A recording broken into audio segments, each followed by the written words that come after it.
Olá, olá pessoal, tudo bom com vocês? Aqui é o professor Gabriel Zayed, do canal do Estuda Mais, e vamos começar por aqui a resolução de mais um exercício de Química. Mas antes, não esqueça de se inscrever no nosso canal no YouTube e de deixar um like neste vídeo caso você goste do nosso conteúdo. Bom, vamos à resolução dessa questão, que diz o seguinte: a bagnetita é um importante minério de ferro que tem a propriedade de ser atraído pelo ímã. Uma das aplicações desse minério ocorreu nas antigas fitas de áudio, cassete e de vídeo, o VHS. Um óxido de ferro que contém 72,4% em massa de ferro, ele tem fórmula empírica, aí ele coloca aqui algumas fórmulas. Quando a gente fala em fórmula empírica, é também o que a gente chama de fórmula mínima, tá? Fórmula empírica ou fórmula mínima é a mesma coisa. Bom, primeira coisa que nós sabemos aqui é que a gente tem um óxido de ferro. Se você está falando de um óxido, obrigatoriamente, um óxido, ele é uma molécula, uma substância que contém nas suas moléculas dois elementos químicos. Sempre um óxido tem dois elementos. Um desses elementos químicos é o oxigênio. A gente tem um elemento e o oxigênio é o mais eletronegativo, é o que aparece por último.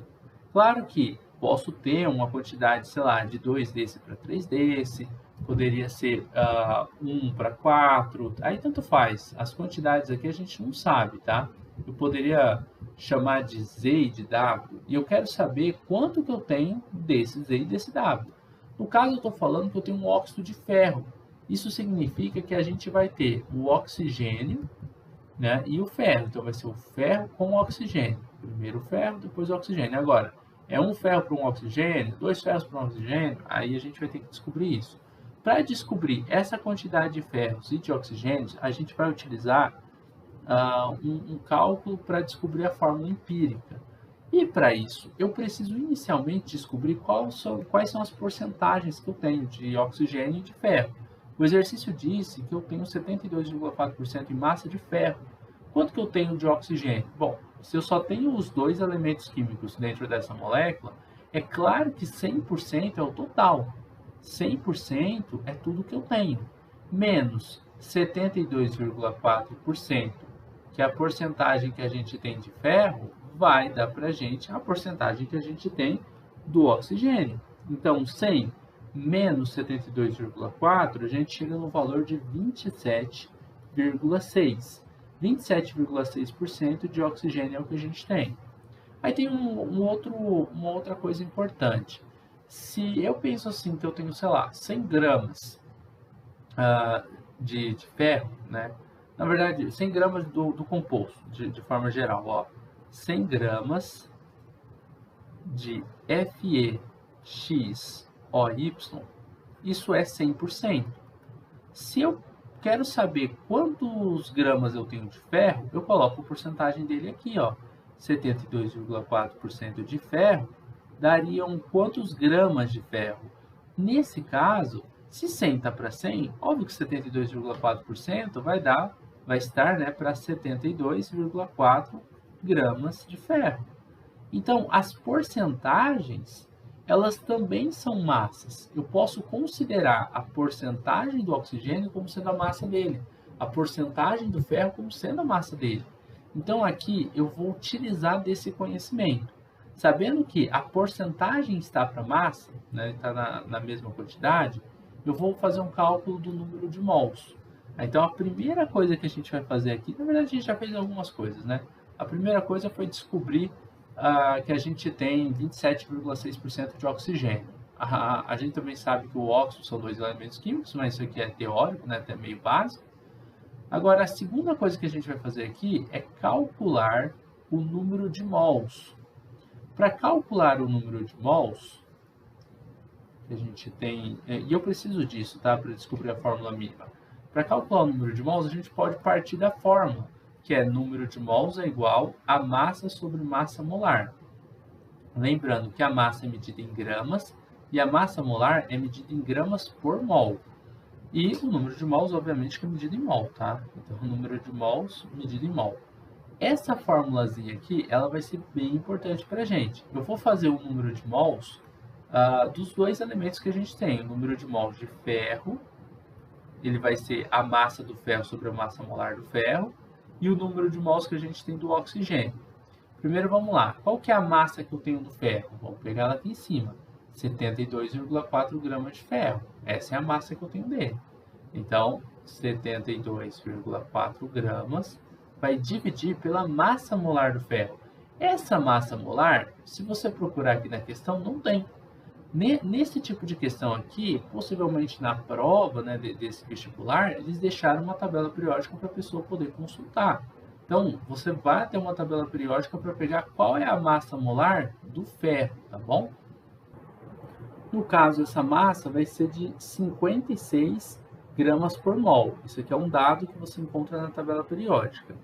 No caso do oxigênio, a gente tem uma massa que é de 27,6 gramas, tá? Lembrando que é igual da porcentagem, 27,6 gramas, e a sua massa molar é de 16 gramas por mol. Vamos fazer aqui essas divisões. Primeiro nós temos 72,4 dividido por 56. O resultado vai dar 1,3. Tá? Então, o número de mols que a gente tem de ferro é igual a 1,3 mol. A gente vai fazer o mesmo cálculo aqui para o oxigênio. Vamos pegar 27,6 e dividir por 16. O resultado vai dar 1,7. Então, aqui a gente vai ter número de mols de oxigênio igual a 1,7 mol. Desses números de mol, para você encontrar o índice, o que é índice? Ele é aquele númerozinho que aparece na frente da molécula. Para você encontrar o índice, e lembre-se que o índice tem que ser um número inteiro, tá? Você divide os dois números de mols que você achou aqui na molécula pelo menor deles, no caso por 1,3 mol. E aqui embaixo também por 1,3 mol. 1 mol corta com mol, 1,3 dividido por 1,3, o índice vai ser igual a 1 aqui, beleza? Aqui embaixo, 1,7, 725, né, tinha dado, dividido por 1,3, vai dar 1,3, tá? Aproximadamente, 1,3 mesmo. Então, aqui, 1,7 dividido por 1,3, deixa eu fazer esses dois valores, vai dar 1,3.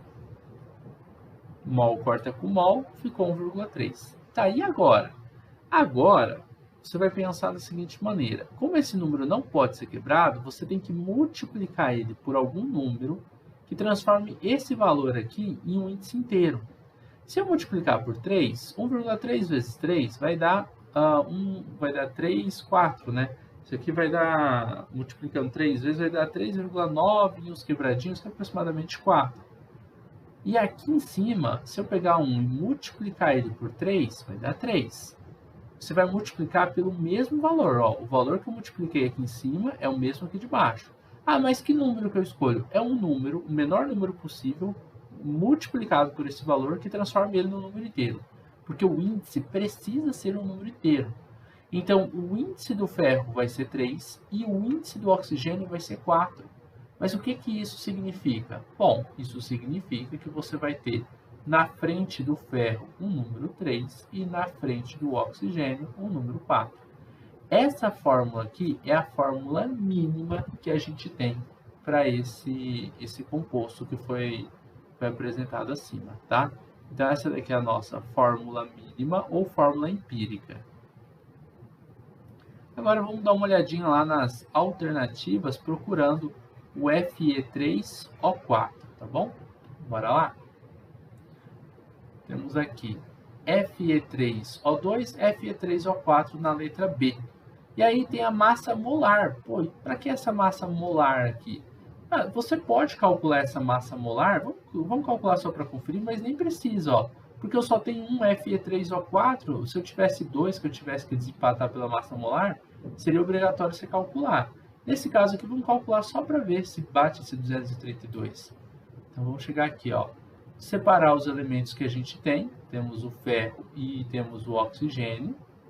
Opa, até mudou de cor. O ferro, a massa dele é 26, não, é 56. E a massa do oxigênio é 16. A gente vai multiplicar elas pela quantidade de vezes com que os elementos aparecem dentro da molécula. O ferro 3 vezes e o oxigênio 4 vezes. Bom, 16 vezes 4 vai ser igual a 64. E aqui nós temos 56 vezes 3, que vai dar 168. Aí a gente vai somar esses valores. Olha só, 8 mais 4 vai dar 12. 6 mais 6 é 12, mais 1 vai dar 13. 1 mais 1 dá 2. Então, deu 232 gramas por mol. Isso aqui é a massa molar que a gente tem do óxido de ferro, tá? Desse óxido de ferro, 232. E aí bateu certinho, tá? Na letra B, só para você entender certinho por que está esse valor aqui na frente. E é isso, pessoal. Terminamos por aqui a resolução de mais um exercício de química. Eu espero que vocês tenham gostado dessa videoaula. Espero que tenham compreendido passo a passo a resolução dessa questão. Se você gostou do vídeo, não esqueça de deixar um like aqui e de se inscrever no nosso canal para que você possa receber mais videoaulas assim como essa. Um forte abraço, a gente vai se ver numa próxima. Tchau, tchau!